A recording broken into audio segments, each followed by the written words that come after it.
Hey guys, how's it going? Just thought I'd do a short video on some of the different Tetra portables that you can get your hands on. I've got a selection here. Got an SRH 3500 here, an STP 9000. I've got two MTH 800s and a CEP 400. The CEP 400 is essentially an 850, just without the keypad. All the same features and functions though. Now, a couple of things to point out first of all. Obviously, these radios are from Motorola. These two are from Sepura. They're all Tetra. They can all talk to each other. So if I key this one up, they all receive as long as they're all on the same frequency and channel, which they all are, apart from this one. So this one only goes as low as 440. So it's something to double check when you purchase equipment, is that it's going to work within the range that you want it to. All these other ones here will go as low as at least 430. Including this one, which I think goes down as low as 407, but that's outside the handband, so we don't need to worry about that. Another thing too is most of the time when you purchase MTH 800s or CEP 400s or MTP 850s, they'll come with these little stubby antennas, GPS antennas. Now, these do work. You can see that they're considerably shorter than the antennas that are on the radio at the moment. Those antennas, they do work, but they don't work anywhere near as well as the longer antennas. I did find actually that when I was using the shorter antenna, my gateway, the distance I could communicate with from the gateway was greatly reduced when I was using that little antenna. So, where possible, try and get yourself the longer antennas on these radios. The longer the antenna, the better performance.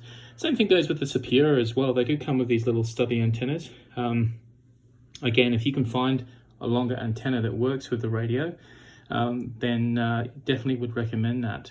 Now, a couple of things to point out too here is that these radios here they only put out 1 watt of power maximum. This one here is 1 watt, and this one here puts out 1.8 watts, so almost 2 watts of power, so almost double the power of these radios here. However, if you are using the stubby antennas on the Sepuras, it greatly reduces the radio's performance again. So not only will you not be able to hear the gateway at greater distances, you're also effectively cutting your transmit power in half using these stubby antennas. Now, my gateway's in the next room, so it doesn't really matter at the moment, but of course if I was roaming around town or in the city, having the longer antenna will certainly help with that. In terms of performance, they all perform relatively well. These four all have color screens. This one has a monochrome screen. Color is a little bit nicer to navigate around. I'll just show you the Sepura here a second. So I do use this Sepura radio quite a bit. It's a little bit bashed up, but it does work quite well. A lot of the gear you'll find on eBay will be in various sort of states of conditions. These Sepura radios, there's a few things to take into account. I have taken these apart many an occasion. You literally just remove the screws from the back and pull the case off. You can replace parts. You can actually replace the display. You can replace the keypad cover, and do some soldering as well internally to replace some few other components. Replacing the front cover though is a little bit of a pain to do so because it has a lot of components built into it. So it's a bit hard to do that. And you also can't replace the plastic that goes over the screen here as well because that's built into the case itself. So something to take in mind. Now, a lot of these units, when they arrive, they have the GPS cable in the back disconnected for some reason. I've actually got a bag of bits here for these radios. In fact, I'll just show you one of the boards here. I'm going to do this one-handed. So this is actually a board from a STP 9000 series radio here. So you can actually see, so the SIM card slot here is not used. We don't worry about that in amateur radio. But a few things that you do need to take into account. There's actually a cable that runs across here. At the moment it's missing. See that gap there? There's a little cable that runs through there and actually plugs into that connector, that gold connector just there next to my nail. That's for GPS. When a lot of these radios arrive, that cable has popped out of that connector and it means the GPS doesn't work. So you need to reconnect that back in for that to work effectively.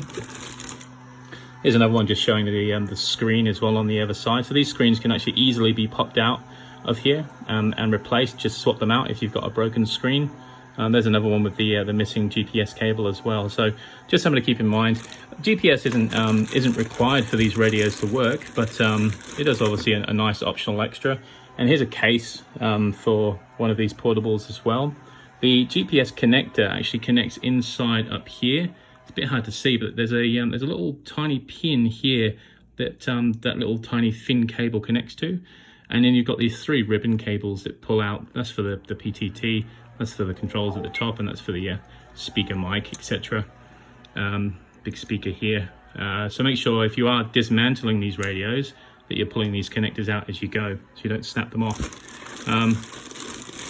And you can see as well that you've got different colored faces for these as well, so you can pop these out. They come out very easily. Just put a screwdriver in here and just pop them out, and you can replace the colored faces and the buttons here as well if they do wear out.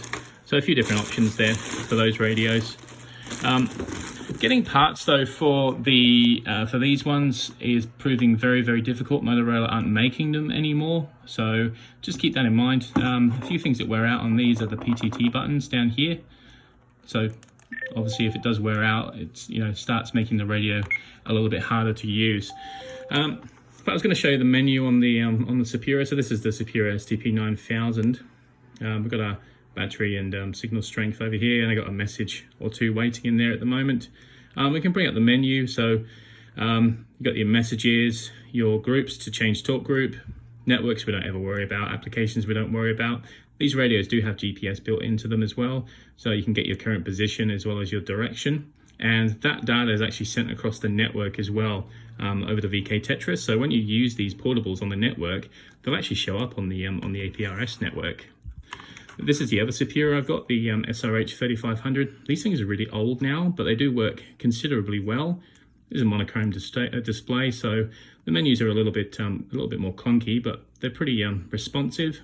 This model does not have GPS in it, so this is the original SRH 3500, no GPS. So just keep that in mind if APRS is obviously something that you want to play around with. But you can change talk groups on here as well, so you just go into folders. Sorry, this is changing frequencies on here. Changing talk groups, you need to actually send a message. So you go back to messages, that's the inbox there, just scrolling across through the various messages that I receive. But if you go to send messages on here, sorry, send status, and then you can change talk group like this. So you know, pick one of these, 505 for example, select it, and then just press the push to talk button to send it, and that will change talk groups for the radio, for example. That's the SRH 3500. The battery I've got for this does stick out the back a little bit, but it is the high capacity battery for these. Battery does last a considerable amount of time in this portable too, and it's actually quite small, so it does fit in your pocket very easily well. On to the Motorola gear. So this is the MTH 800. Again, same idea, color display. You can go into your messages and see your inbox, send messages, or you can send predefined statuses to change your talk groups. So again, there's all the VK talk groups there. Just select one and change your talk group, simple as that. I have also programmed in shortcut keys down here, so you can hold down key number 2, for example, and it will change the talk group across to 505 automatically. I do like this portable. Again, it's nice and light. The battery seems to last for quite a considerable amount of time, although right now it needs to be charged. That flashing icon there means that it's trying to connect to a repeater, but that it can't currently see one. I've obviously got some messages waiting, and that one there just means that the loudspeaker's turned on. You can control that by the button down here, so that the audio comes out of the speaker, as opposed to just coming out the little speaker up here like you would, you know, normally get from a phone. These are pretty loud as well, so I can just key up on here. Relatively loud. I'll turn that back down. I've got another MTH 800 here, exactly the same. This one just has the belt clip on the back of it. So it's got the click fast connector here and the belt clip connected to it, but exactly the same as that one there. And then we've got the CEP 400, exactly the same display, all the same features as the MTH 800, and works exactly the same. So again, you know, it's searching for a repeater at the moment, and it's got a relatively healthy battery in there too at the moment. Might need a bit of a charge. So Those three as well also support GPS too, and you can get your current location on them, just as you could on the Sepura. So if you go into more, go to location, and you can get your current location, etc. So you can actually see where you are, or you should know where you are, but it does help. And these will also send their current location across the APRS network as well. In terms of what I would recommend, from a programming point of view, these are slightly easier to program. The cables are more readily available for these as well. Chargers are more readily available for them. They're just a little bit nicer to work with. Now, I do enjoy working with the Sepura gear. I've actually got a Sepura mobile radio there as well. That's a 10-watt radio. So I use that just as my radio here to talk on VK normally if I'm in this room. The Sepura gear is not as easy to program. Cables and batteries, etc. are not as easy to find for these, but they are available. And if you can get them for a good price, they're decent radios. And again, this one puts out 1.8 watts of power, so it's going to provide a little bit better performance than all these other ones here as well. Now, of course, what I don't have here is any of the brand new Tetra gear like the SC20 or the new MTP radios from Motorola. They're out of my price range. I can't afford to drop $1,000 on a new radio. All of these here are considerably cheaper than that. So that's also something to take into account as well. If I do get my hands on one at some point, then yeah, for sure I'll put up a review about them. But yeah, my personal go-to radio is the STP 9000, this one here. I just seem to pick this one up quite a bit. The battery lasts forever on it. I like the audio. The display is nice. I've enabled the Sepura tones, so you get the familiar two-tone when you key up. I've turned off the stop talking tone, and then the stop transmitting tone is that one that's played at the end there. And then when you receive something, it also plays a short tone too. But the Motorola's do the same thing too. These just beep when they receive. So keying up, you just get the triple beep. And then when they receive, they just make that beeping noise. There you go. That's end of transmission beep. All right, hopefully that answers some questions some people had about the portables themselves. If anyone does have any further questions, please do let me know. I'm happy to test some things for you. In terms of range and performance, I would say I get the best range out of this radio, hands down. When it's got the longer antenna on it, right now it's just got the stubby. And then these radios here, the ones with the longer antennas, absolutely. And then, of course, yeah, if I'm using the MTH 800 and it's just got the stubby antenna on it, that's when I get the least performance from the gear here. Typically, I can walk around the neighborhood here a couple of kilometers away from my gateway that's putting out 3 watts, and I can still use all of these portables and they still work fine. I can go into the city, which is 6 or 7 kilometers away, and lots of tall buildings, and these portables all still continue to work fine as well. So yeah, they all perform pretty well. But as I said, if anyone has any questions, check out vktetra.com or leave a comment in the comment section below. Thanks, guys.